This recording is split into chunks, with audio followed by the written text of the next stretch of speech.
I didn't understand, is it yes or no, because people are afraid to tell you the truth. What they drank yesterday, what they ate yesterday. A lot of people live on a superficial level. I was like a teenager, and I had like 60 plus years old man asking me for my number. And I was there like, what's going on? Hello, my name is Maria. We are here in Florence with Dating Beyond Borders. And today we're going to talk to locals about the culture shocks they experienced when they moved to Italy. Let's go to see what they have to say.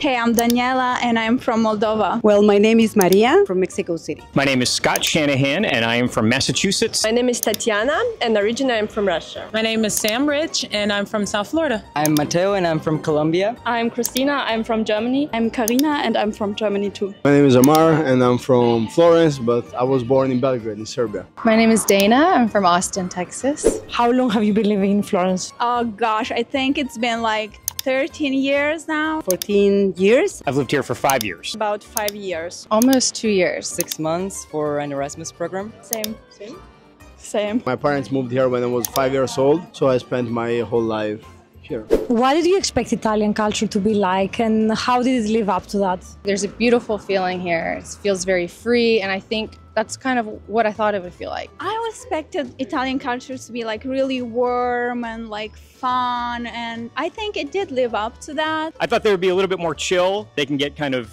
angry, easy Italians, that is. Maybe I then find out the negative sides also of being all warm and fuzzy, especially for me coming from Eastern Europe, that the culture is more like, you know what I'm saying, it's more serious. Here is more like fun, and it's fun until things don't work and people still keep being fun. I'm there like, no. Where I come from, you don't get in somebody's face and yell, and here that happens quite frequently. Italians have a strong character, a strong personality. Sometimes you have to back up a little bit and be like, okay, maybe they're not mad. One time my dad was here and we were driving in Pisa, I believe it was, and there were these two guys just yelling at each other, yelling. My dad was like, man, those guys are about to fight.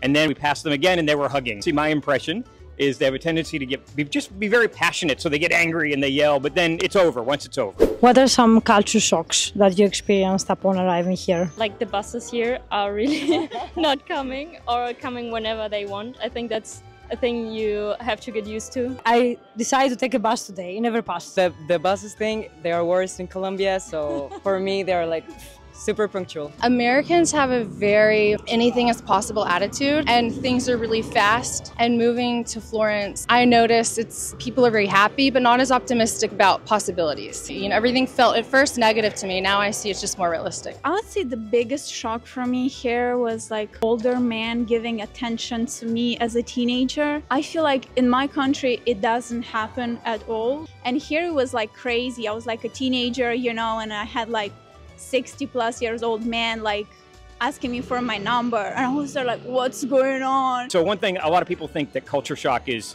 you see something different in the country and it just shocks you. But really culture shock, it's the little things that frustrate you. In the US and in other places I've lived, we have one-stop shopping. So you go to one store and you can get everything you need. You can get clothes, you can get food. Here you can't. You have to go to a different store to get almost everything. And so that can get frustrating if you're in a hurry or if there's just something you really need right now, but you're not 100% which store to go to. First, the safety factor. Walking around here, feeling safe, like having your phone outside and using it all the time. It's really like, wow, the way it's supposed to be. As I'm sure you know, in America, sometimes people can get quite casual with their dress. I never liked that. No pajamas outside, basically. But here, everyone looks so beautiful all the time. In fact, I can pretty much tell like a tourist from like an Italian or European walking around the streets. Mediterranean culture, they open immediately. They're happy to see you, they chatting a lot, but then it doesn't mean that it's long.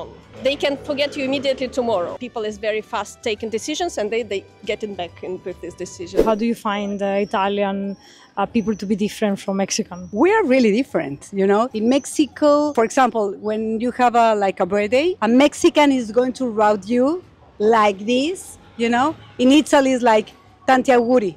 Happy birthday, auguri, auguri, auguri. In Mexican, it's like, oh, blessings, I hope you can, all the candles of the cake. We are, I hope, I don't know, I want to ask you. Italians are like, can you make this for me? Yes or not? Italian friends really love to leave me very long vocal messages on WhatsApp, and it drives me bananas. I'd much rather just read it, especially if it's in Italian. I am in probably 50 WhatsApp groups.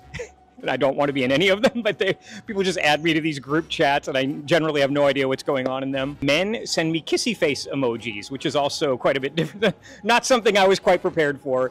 But it's something that's fun. I actually now send kissy face emojis myself. In Eastern Europe, again, people are more like, I feel like more direct and more serious. While here people are like, oh, Bella, Bella. You know, like you can just go to the grocery store and spend like 30 minutes because the cashier keeps telling you, Bella, Bella, come stai? Come stai? You know what I'm saying? So, okay, I like it sometimes, other times not so much, but hey, it's fun. I used to live in Norway, Sweden, and then I moved to Italy. Italy and Norway is absolutely opposite, and Russia something in between. We can be noisy and we can be loud, because Norwegians are very quiet and Italians quite loud. That's why it's kind of balancing. Italians, I would say it's very like soft age people, you know, like soft age. They try to make everything very like soft with no very hard answers. For example, if you ask something, should we meet there? Should we go there? Should we do this? First years when I moved here, I didn't understand the answer in Italian, ti faccio sapere. That means I will let you know. In general, faccio sapere or I will let you know, that means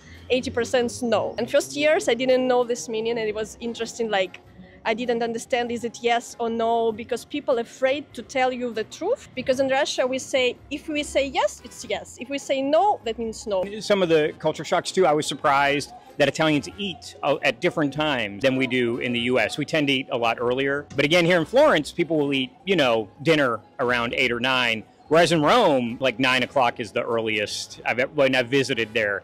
That you're going to eat dinner. Having every meal together, that's not something that I've done, but it's so normal here, waiting for someone to arrive to eat. I come from a culture where you're like, okay, dinner's on the stove, you know, and here it's like, nope, we're going to wait. My partner does spearfishing. So in the summer, like the whole family is waiting for him to come back from the sea. And so then I get really mad. I'm like, oh my God, I'm hungry. I'm hangry. Dinner time in the States. I worked at a steakhouse. Dinner starts at 4. It's like even TV shows, like best shows will come on after dinner. San Remo, it's like you're watching it at 1 a.m. on a weekday, and you're like, what? The whole country is awake right now? Italians tend to drink more, but get drunk less. Does that make sense? In the US, when people drink, they have a tendency to drink to get drunk. Okay, and I actually don't drink. But when I was younger, I did. And when I drank to get drunk. And you don't see that in Italy. I think I've been here 5 years. I've probably seen 10 people that were really like sloppy drunk. They're very chill about how they drink. They just have a glass of wine with their dinner or after dinner or an aperitivo or something like that. But then that's generally about it. They eat later at the evening. I think they drink a little bit more than in Germany. I've heard most of my Italian friends complaining about the fact that in Italy they talk mostly about food and plants. What they drank yesterday, what they ate yesterday. A lot of people live on a superficial level. Is it hard to make friends in Florence? When I first moved here, I was told Florentines are very closed and it will be hard to make Italian friends. But I have found in several instances where that's not true. Yes, with Italians and no with international people. I feel like Italians, especially if they come from like small towns, it's harder to make like connection with them. Maybe they don't travel as much, or maybe like they're more like traditional. In Florence, it's really hard to make friends. It's really hard to make friends, especially if you're a foreigner, if you do not speak their language. Because most of my Italian friends, they haven't changed their habits since we know each other, since we were teenagers. They have moved maybe from the universities and the school to the workplace, but then their habits are always the same. And Florence, it's a really closed system that if you are not Florentine and if you do not speak Italian fluently, you are gonna really have a hard time to make friends, because I had a lot of people complaining about that. If you have always been with the same people, surrounded by the same people, everything foreigner seems just strange to you. But also we have to include that Florence is a city that went through a massive touristification, and a lot of the locals are bored with tourism. Florence is a very specific city. It used to be a very closed community in general, I would say. I have not so many Florentinian people, but likely Florence is a very international city. And for sure I have Italians, but basically all these Italians, who is my friends, they're from south of Italy. But I have few Florentinian friends as well. What is the best and worst thing about living in Italy? Oh gosh, the best, I think it's the beauty I'm surrounded with every day. What a question. Well, one of the best parts is like you can travel, you can take train, you can take bus, and you are in 3 hours in the south of Italy, in an island, or, you know, like in Sicily. In Mexico, we don't have train anymore. It's probably the food. I mean, it's the best food on earth. The bistecca fiorentina is so good. Papa al pomodoro. I love all the Tuscan dishes. There's no bad food here. Okay, the best thing is basically everything. I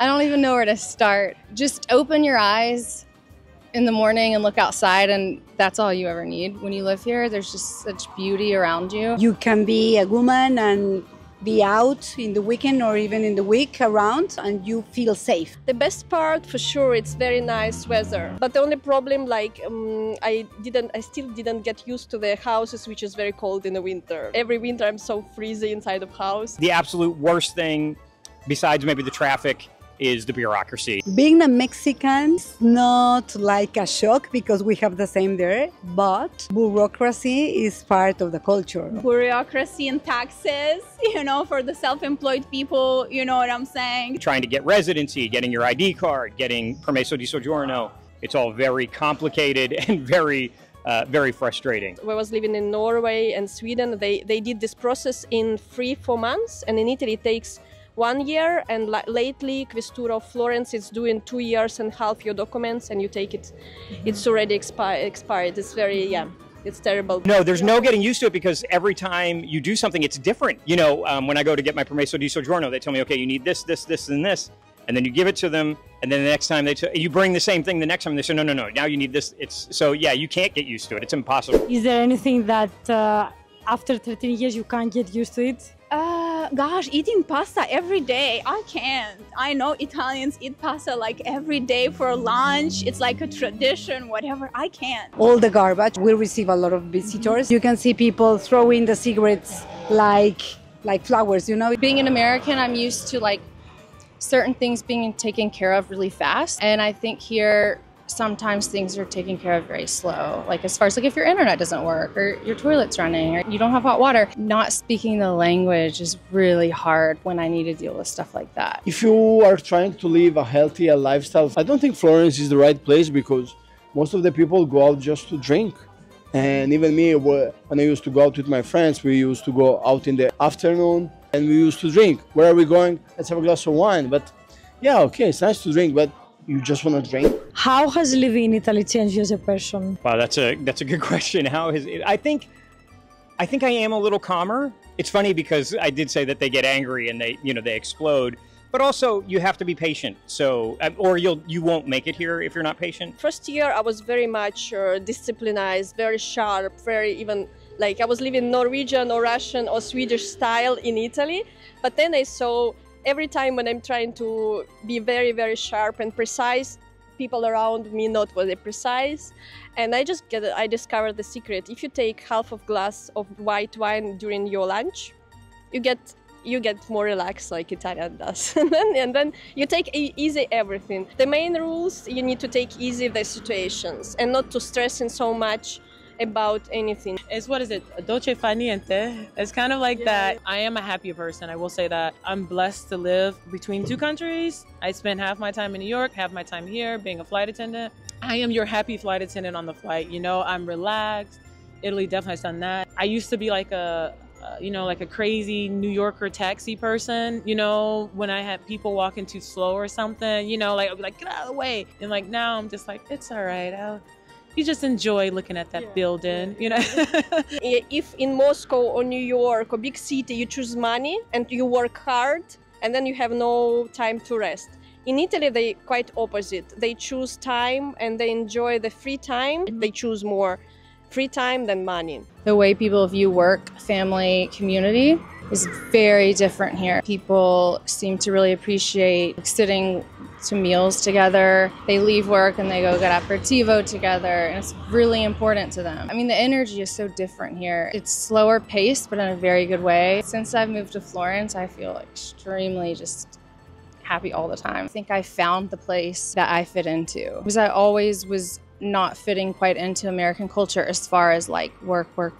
Do you have any advice to give to someone that is planning to move to Italy? Yeah, get a lawyer if you are not a EU citizen, because you're not going to be able to navigate the immigration process on your own. Do not send anybody money for an apartment you have not seen. Do you have any advice to give to someone that is planning to move to Italy? Are you sure? I mean, Italy, it's a beautiful country, but Italy is the fastest shrinking country in the world. The most touristical cities are like open museums. The main industries are tourism. Florence became one of the most expensive cities in the world. I mean, in Italy at least. You have to conform to Italy. Italy's not going to conform to you. You can't be upset that, you know, they might not respond to your email. It's like, oh, it's just, so it goes. Così. There's still little rules of Italians which I cannot get used, but I still do it in my way. I do cappuccino when I want. I like pizza with ananas. I'm breaking the rules. I take in tiramisu with green tea, and you know, it's always little rules which Italians don't do, but we do.